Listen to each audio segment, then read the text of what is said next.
Todavía puedo sentir el ardor de la saliva de mi hijo en mi rostro y el empujón que me lanzó contra la pared de la casa que construí con mis propias manos. «Lárgate, viejo miserable. Esta ya no es tu casa», fueron las palabras que Raúl me escupió junto con su desprecio. Yo, Francisco Jiménez, a mis 65 años, jamás imaginé que terminaría en la calle por culpa de mi propio hijo. Antes de continuar con la historia, por favor haz clic en el botón de me gusta. Suscríbete al canal y comenta desde dónde estás viendo. Tu ayuda es muy importante.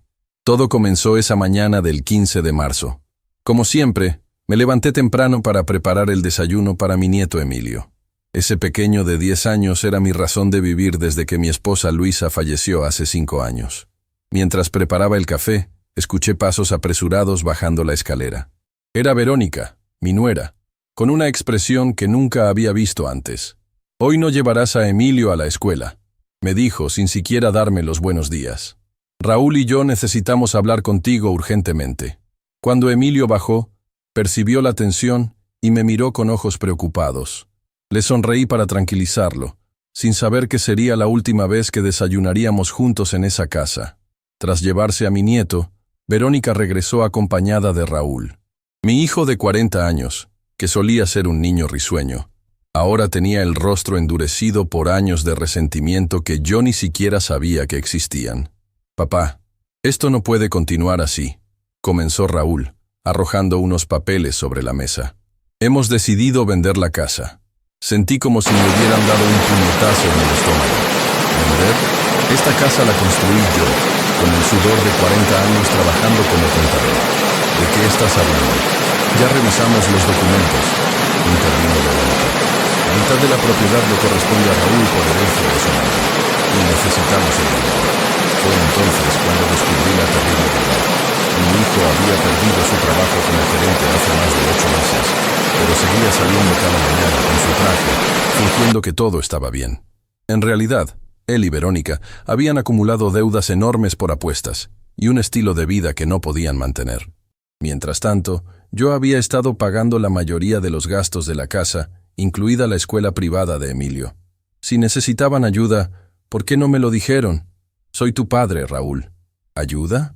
Lo que necesitamos es tu dinero, no tus consejos, respondió con frialdad. Sabemos que tienes casi 2 millones de pesos en tu cuenta de jubilación. El shock me dejó sin palabras. Habían estado revisando mis documentos privados, mis estados de cuenta. La invasión a mi privacidad era solo el comienzo de su traición. Ese dinero es para mi vejez y para el futuro de Emilio, logré decir. Emilio es nuestro hijo, gritó Verónica. Nosotros decidimos sobre su futuro. Intenté mantener la calma y buscar una solución razonable. Les propuse un préstamo, incluso ofrecí ayudarles a encontrar trabajo. Pero ellos ya habían tomado una decisión. Querían todo. No vamos a esperar a que te mueras para heredar lo que nos corresponde, sentenció Raúl con una crueldad que jamás había visto en él. Ya contactamos a un agente inmobiliario. Tienes 3 días para sacar tus cosas. Me levanté indignado. No pueden hacer esto. La ley me protege. Esta casa no pude terminar. Raúl se levantó violentamente, derribando la silla. Su rostro estaba rojo de ira. Las venas de su cuello palpitaban. Se acercó hasta quedar a centímetros de mí. ¿La ley? ¿Crees que no pensamos en eso? Tengo esto. Sacó un documento. Una carta donde renuncias a tus derechos sobre la propiedad. Yo nunca firmé eso, respondí horrorizado al ver una firma que se parecía a la mía. ¿Quieres ir a juicio? ¿Cuántos años te quedan de vida? 5, 10 si tienes suerte. No tienes el tiempo ni el dinero para pelear contra nosotros. Fue entonces cuando intenté salir para buscar ayuda, pero Raúl me bloqueó el paso. El empujón que me dio me hizo tambalear. Caí contra la pared donde colgaban las fotos familiares. Varias se estrellaron en el suelo. «Esta casa ya no es tuya», gritó, y entonces ocurrió lo impensable. Me escupió directamente en la cara. El tiempo pareció detenerse. La saliva escurría por mi mejilla mientras veía a este extraño que alguna vez cargué en mis brazos. Verónica observaba la escena con una sonrisa apenas disimulada, pero lo peor estaba por venir. Un pequeño jadeo nos hizo voltear hacia la puerta. Ahí estaba Emilio, con su mochila escolar, presenciando cómo su padre humillaba a su abuelo. La maestra lo había enviado de regreso porque se sentía enfermo. «Papá, ¿qué le estás haciendo al abuelito?» Su voz temblorosa me partió el alma. «Vete a tu cuarto», ordenó Verónica, agarrándolo del brazo. «No, suelta al abuelito», gritó el niño, intentando zafarse. Raúl me agarró del brazo y me arrastró hacia la puerta. «Se acabó la discusión. Tienes hasta mañana para sacar lo indispensable.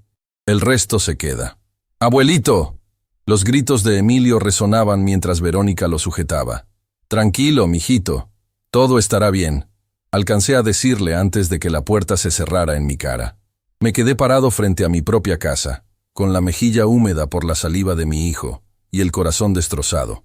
65 años de vida, 40 años construyendo un patrimonio, y en cuestión de minutos lo había perdido todo. O eso creían ellos.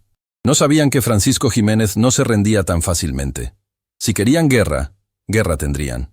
Pero mi principal preocupación no era la casa ni el dinero. Era Emilio. Tenía que rescatar a mi nieto de las garras de esos buitres que se hacían llamar sus padres. Saqué mi teléfono y marqué un número que no usaba desde hace años. «Ernesto, soy Francisco. Necesito tu ayuda urgentemente. Es sobre mi hijo y mi casa». Ernesto Vega había sido mi amigo desde la universidad y ahora era uno de los abogados más respetados de la ciudad. Si alguien podía ayudarme a recuperar lo que era mío y proteger a mi nieto, era él. Mientras caminaba hacia la parada del autobús, con solo mi billetera y mi teléfono, juré que esto no quedaría así. Raúl y Verónica habían cometido el peor error de sus vidas al subestimarme. No sabían que detrás de este viejo miserable había un hombre dispuesto a todo por justicia. Lo que hice después, eso cambiaría nuestras vidas para siempre. El café de Ernesto sabía amargo, pero no tanto como la traición de mi propio hijo. Nos encontrábamos en su despacho, un lugar elegante en la colonia Roma, que contrastaba con mi apariencia desaliñada después de pasar horas deambulando por las calles. «Déjame ver si entendí, Francisco», dijo Ernesto mientras revisaba las pocas pruebas que tenía conmigo. «¿Dices que Raúl falsificó tu firma en una cesión de derechos?» «Estoy seguro. Jamás firmaría algo así». Ernesto se quitó los lentes y me miró directamente. En 40 años de amistad, nunca lo había visto tan serio. «Esto es grave, Francisco. Es fraude y posiblemente otros delitos. ¿Tienes alguna prueba?» «Solo lo que pude tomar antes de que me echaran. Mi identificación, tarjetas bancarias y mi teléfono. Todo lo demás sigue en la casa». Mi amigo se levantó y comenzó a caminar por la oficina. «Necesitamos actuar rápido. Si ya contactaron a un agente inmobiliario, intentarán vender la propiedad lo antes posible. No me importa tanto la casa, Ernesto. Es mi nieto quien me preocupa. Emilio no debería estar en ese ambiente». «Entiendo, pero recuperar la casa es el primer paso para proteger a tu nieto». Ernesto tomó su teléfono. «Voy a solicitar una medida cautelar para impedir cualquier transacción sobre la propiedad. Mientras tanto, necesitamos pruebas de la falsificación». Me instalé en casa de Ernesto esa noche. Su esposa Teresa me preparó la habitación de huéspedes y me trató con una amabilidad que contrastaba dolorosamente con el comportamiento de mi propia familia. Esa noche no pude dormir. Recordé todas las veces que había malinterpretado las señales. Raúl pidiendo préstamos que nunca devolvía. Verónica preguntando insistentemente sobre mis ahorros. Ambos quejándose de lo pequeña que era la casa para ellos mientras yo ocupaba la planta baja. ¿Cómo no me di cuenta antes? Al día siguiente, Ernesto me llevó al banco para revisar mis cuentas. Lo que descubrimos me dejó helado. «Señor Jiménez», explicó el gerente, «en los últimos 8 meses se han realizado transferencias regulares desde su cuenta de ahorros a esta otra cuenta. La cuenta pertenecía a Raúl. Yo nunca autoricé esas transferencias», respondí, sintiendo que el suelo se abría bajo mis pies. El gerente mostró más documentos. «Tenemos una autorización firmada por usted, dando acceso a su hijo a todas sus cuentas. Otra falsificación. Raúl no solo quería echarme de mi casa, sino que llevaba meses robándome sistemáticamente». «¿Cuánto ha sacado en total?», preguntó Ernesto. «Aproximadamente 850,000 pesos», respondió el gerente. «Casi la mitad de mis ahorros de toda la vida. Necesitamos cancelar esa autorización inmediatamente y presentar una denuncia por fraude», indicó Ernesto. Mientras salíamos del banco, mi teléfono sonó. Era un número desconocido. «¿Abuelo?». La voz de Emilio me hizo detenerme en seco. Estoy usando el teléfono de mi amigo Sebastián. ¿Estás bien? Papá dice que te fuiste de viaje. El nudo en mi garganta apenas me dejaba hablar. Estoy bien, mijito. Solo resolviendo unos asuntos. Papá y mamá estaban gritando anoche. Escuché que van a vender la casa. ¿Es verdad? No te preocupes por eso ahora. ¿Tú cómo estás? Te extraño, abuelo. Nadie me prepara el desayuno como tú. Su voz inocente me destrozó por dentro. Yo también te extraño, Emilio. Tengo que colgar. Mamá va a recogerme. ¿Vendrás pronto? Más pronto de lo que imaginas. Prometí. Al colgar, Ernesto notó mi angustia. Vamos a recuperar a tu nieto, Francisco. Pero necesitamos hacer las cosas correctamente. Esa tarde acudimos al Ministerio Público para presentar la denuncia por fraude, falsificación de documentos y robo. El proceso fue lento y tedioso, pero Ernesto conocía a mucha gente. Gracias a sus contactos, logramos que tomaran en serio nuestra denuncia. El problema, explicó mientras salíamos, es que esto puede tardar semanas o incluso meses. La justicia en México no es precisamente rápida. No tenemos tanto tiempo. Si venden la casa, por eso solicité la medida cautelar. Pero hay otra cosa que me preocupa: el bienestar de Emilio. Si Raúl y Verónica son capaces de esto contigo, ¿qué clase de ambiente está viviendo el niño? Nunca había considerado esa posibilidad. Raúl siempre fue un padre distante, pero nunca violento, al menos que yo supiera. Sin embargo, las deudas y la desesperación cambian a las personas. ¿Qué sugieres?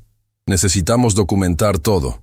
Si podemos probar que el ambiente familiar es nocivo para el menor, podríamos solicitar la custodia temporal. La idea de separar a Emilio de sus padres me parecía extrema, pero después de lo que habían hecho, ya no sabía qué esperar de ellos. Esa noche recibí una llamada de un vecino, don Javier, que vivía frente a mi casa. Don Francisco, algo raro está pasando. Han entrado y salido personas de su casa todo el día. Están sacando muebles. Mi corazón se aceleró. ¿Muebles? ¿Qué tipo de muebles? Los suyos, creo. Su sillón reclinable, su televisor. Hasta vi que sacaban cuadros y fotos familiares. Estaban deshaciéndose de mis pertenencias. La rabia me invadió. ¿Y mi nieto? ¿Ha visto a Emilio? No lo he visto salir, pero escuché gritos anoche. Su hijo parecía muy alterado. Después de agradecerle, llamé inmediatamente a Ernesto. Están liquidando mis cosas, y parece que Raúl está perdiendo el control. Voy para allá. No hagas nada hasta que llegue. Pero no pude esperar. Tomé un taxi, y en menos de 30 minutos estaba observando mi casa desde la acera de enfrente. Había una camioneta estacionada y 2 hombres cargaban mi librero. En ese momento, Raúl salió. Estaba irreconocible. Despeinado, con barba de días y ojos enrojecidos. Gritaba instrucciones a los cargadores mientras bebía de una botella. «Cuidado con eso. Vale más que sus miserables sueldos». Nunca lo había visto tratar así a nadie. Este no era el hijo que crié. Estaba a punto de cruzar la calle cuando un auto se detuvo junto a mí. Era Ernesto. «Tranquilo», me dijo, sujetándome del brazo. «No podemos enfrentarlos directamente. Tengo algo mejor». Del auto bajó otro hombre con una cámara profesional. «Este es Gustavo. Trabaja documentando evidencias para casos legales. Va a registrar todo lo que están haciendo». Durante la siguiente hora, Gustavo fotografió y grabó cómo sacaban mis pertenencias, cómo Raúl bebía descontroladamente y gritaba obscenidades. En un momento, Verónica salió y comenzó a discutir con él en plena calle. «Te dije que esperaras a que tuviera al comprador», le gritó. «Estás arruinando todo como siempre». «No me digas qué hacer en mi casa», respondió Raúl empujándola. Verónica casi cae al suelo. «Esta casa será nuestra cuando la vendamos, pero necesitamos que se vea decente. Nadie va a comprarla si parece una cantina. Tengo que pagar a Sergio antes del viernes. Ya nos dio demasiado tiempo». «¿Quién es Sergio?», pregunté a Ernesto. «Probablemente su prestamista, o su bookmaker si tiene problemas de apuestas». La discusión continuó hasta que Verónica entró furiosa a la casa. Fue entonces cuando la vi, una pequeña figura asomándose por la ventana del segundo piso. Emilio. Nuestras miradas se cruzaron. Levanté discretamente la mano para saludarlo, y él hizo lo mismo antes de desaparecer rápidamente. «Ya tenemos suficiente», dijo Gustavo. «Esto, junto con los documentos bancarios, debería ser contundente». Regresamos al despacho de Ernesto, donde revisamos las grabaciones. La situación era peor de lo que pensaba. Raúl claramente tenía problemas con el alcohol y posiblemente con las apuestas. Mencionó deudas con alguien llamado Sergio que sonaba como un prestamista peligroso. Esto es suficiente para solicitar una orden de protección, explicó Ernesto. No solo por la propiedad, sino por el bienestar de Emilio. ¿Cuánto tiempo tomará? Con suerte, podríamos tenerla mañana. Tengo un contacto en el juzgado familiar. Esa noche, mientras intentaba conciliar el sueño en casa de Ernesto, recibí otro mensaje de Emilio, esta vez desde el teléfono de la casa. Abuelo, papá y mamá están peleando mucho. Escuché que deben mucho dinero a alguien malo. Tengo miedo. ¿Están peleando ahora? Sí. Papá rompió unos platos y mamá está llorando. Escúchame bien, Emilio. Mañana iré por ti. Quiero que prepares una mochila con lo necesario para pasar unos días conmigo. No digas nada a tus padres. ¿Me prometes que vendrás? Te lo prometo. Tu abuelo nunca te abandonará. Al día siguiente, Ernesto recibió la noticia que esperábamos. El juez había emitido una orden de protección temporal que impedía la venta de la propiedad y autorizaba la presencia policial para verificar el bienestar de Emilio. Comandante Soto nos acompañará, explicó Ernesto. Es un viejo amigo y entiende la gravedad de la situación. El comandante Miguel Soto era un hombre imponente de unos 50 años. Nos encontramos con él y 2 oficiales más cerca de mi casa. Señor Jiménez, comprendo su preocupación, dijo el comandante. Procederemos con cautela, pero firmemente. Si encontramos indicios de violencia o situación de riesgo para el menor, actuaremos de inmediato. Mientras nos acercábamos a la casa, vi que la camioneta de ayer ya no estaba, pero había otro vehículo estacionado. Un auto deportivo negro con vidrios polarizados. Tengan cuidado, advertí. Puede haber más personas dentro. El comandante Soto tocó el timbre con autoridad. Pasaron unos minutos tensos hasta que la puerta se abrió. Era Verónica, con el maquillaje corrido y una expresión de pánico que se transformó en furia al verme. ¿Qué hace él aquí? Esta ya no es su casa. Señora, tenemos una orden judicial, explicó el comandante, mostrando el documento. Venimos a verificar el bienestar del menor Emilio Jiménez y a constatar la situación de la propiedad. Mi hijo está perfectamente bien, respondió ella, intentando cerrar la puerta. El comandante lo impidió con firmeza. Esto no es una visita social, señora. Es una diligencia oficial. Si no coopera, podría enfrentar cargos por obstrucción. En ese momento, escuchamos un estruendo dentro de la casa, seguido por gritos. El comandante hizo una señal a sus oficiales, quienes entraron inmediatamente. Lo que encontramos dentro me dejó paralizado. Mi sala, antes impecable, estaba destrozada. Había botellas vacías por todas partes, muebles volteados y, en medio de todo, Raúl discutiendo acaloradamente con un hombre corpulento vestido de negro. «Te dije que necesito más tiempo», gritaba Raúl. «Sergio no da más tiempo», respondió el hombre. «O pagas hoy, o las consecuencias serán peores». Al vernos entrar, ambos se congelaron. El comandante Soto evaluó la situación rápidamente. «¡Policía!», anunció. «¿Qué está sucediendo aquí?». El hombre de negro intentó escabullirse, pero uno de los oficiales lo detuvo. Raúl, al verme, se lanzó hacia mí con los puños cerrados. «Tú, todo esto es tu culpa». Los oficiales lo sujetaron antes de que pudiera alcanzarme. «¡Emilio!», grité, recordando de pronto a mi nieto. «¿Dónde está Emilio?».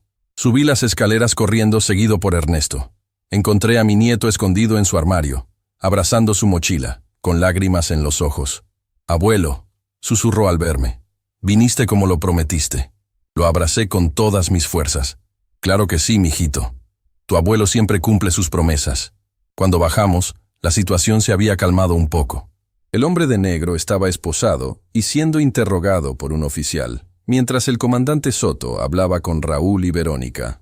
«Señor Jiménez», me llamó el comandante, «dadas las circunstancias, consideramos que existe un riesgo para el menor. Según la orden judicial, usted tiene autorización para llevarse a su nieto temporalmente». Raúl, más sobrio tras el shock, me miró con ojos llenos de odio. «Esto no ha terminado, papá. Esta sigue siendo mi casa». «Te equivocas, hijo», respondí con calma. «Esta casa la construí yo para una familia, no para un nido de víboras. Y lo que hiciste ayer, escupirme en la cara frente a tu propio hijo, eso nunca lo olvidaré. Tomé a Emilio de la mano y salimos de la casa, dejando atrás el caos que mi hijo había creado. El niño me miró con sus grandes ojos marrones. ¿A dónde vamos ahora, abuelo? A un lugar seguro, por ahora. Pero te prometo que pronto volveremos a casa. Lo que no le dije a Emilio es que la batalla apenas comenzaba. El hombre que encontramos no era un simple cobrador. Según explicó el comandante Soto después, Sergio era un conocido prestamista ilegal vinculado con apuestas clandestinas. Y lo que Raúl le debía no era cualquier cantidad. Mientras nos alejábamos en el auto de Ernesto, miré por última vez mi casa. Juré que recuperaría lo que era mío, no por orgullo ni por venganza, sino por el futuro de Emilio. Mi hijo había elegido su camino de destrucción, pero yo no permitiría que arrastrara a mi nieto con él. Lo que hice después cambiaría nuestras vidas para siempre. Y Raúl aprendería que la traición tiene un precio muy alto. El pequeño departamento que Ernesto consiguió para nosotros no era lujoso, pero al menos era seguro. Ubicado en un complejo residencial con vigilancia a las 24 horas, nos proporcionaba la tranquilidad que tanto necesitábamos. Emilio dormía profundamente en la habitación mientras yo preparaba café en la cocina. 3 días habían pasado desde que lo saqué de mi casa. ¿Abuelo? La voz somnolienta de Emilio me sorprendió. ¿Ya es hora de ir a la escuela? No, mijito. Hoy no irás a la escuela. ¿Recuerdas que el comandante Soto dijo que esperáramos unos días? Emilio asintió, frotándose los ojos. A sus 10 años entendía más de lo que yo quisiera. Se sentó a la mesa mientras le servía un vaso de leche y pan dulce que había comprado la tarde anterior. ¿Mis papás están muy enojados conmigo por venirme contigo? La pregunta me partió el corazón. No, Emilio. Esto no es tu culpa. Son cosas de adultos que debemos resolver. Escuché cuando papá le gritaba a mamá que había perdido mucho dinero en el casino. ¿Qué es un casino, abuelo? Así que mis sospechas eran ciertas. Raúl tenía problemas con el juego. Es un lugar donde la gente apuesta dinero, Emilio, y casi siempre termina perdiéndolo. ¿Como cuando pierdes en los videojuegos? Sonreí ante su inocencia. Algo así, pero con dinero real, y eso puede causar muchos problemas. El timbre interrumpió nuestra conversación. A través de la mirilla vi a Ernesto acompañado del comandante Soto. Al abrir noté sus expresiones serias. «Buenos días, Francisco», saludó Ernesto. «El comandante tiene información importante». Emilio, curioso como siempre, se acercó a la puerta. «Hola, pequeño», lo saludó el comandante con una sonrisa que contradecía su expresión preocupada. «¿Te importaría ver un poco de televisión mientras hablamos con tu abuelo?» Una vez que Emilio estaba distraído con los dibujos animados, nos sentamos en la pequeña mesa de la cocina. «Tenemos 2 noticias», comenzó el comandante.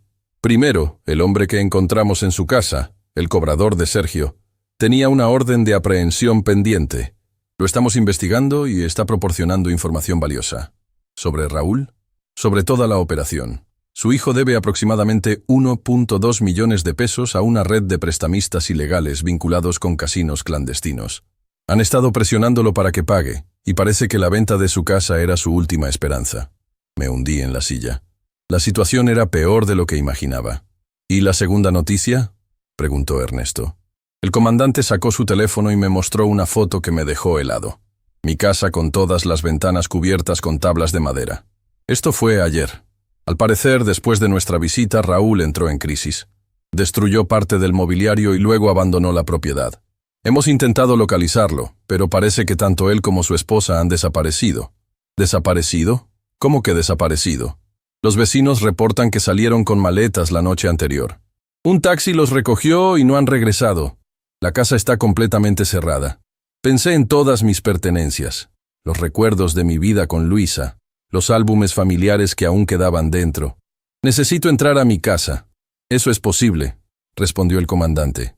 La orden judicial nos permite asegurar la propiedad dado el abandono y las circunstancias. Podemos ir hoy mismo si lo desea. Miré hacia la sala donde Emilio veía televisión, ajeno a la gravedad de la situación. ¿Qué pasará con él cuando encuentren a sus padres? El comandante intercambió una mirada con Ernesto. Francisco, intervino mi amigo. He estado investigando.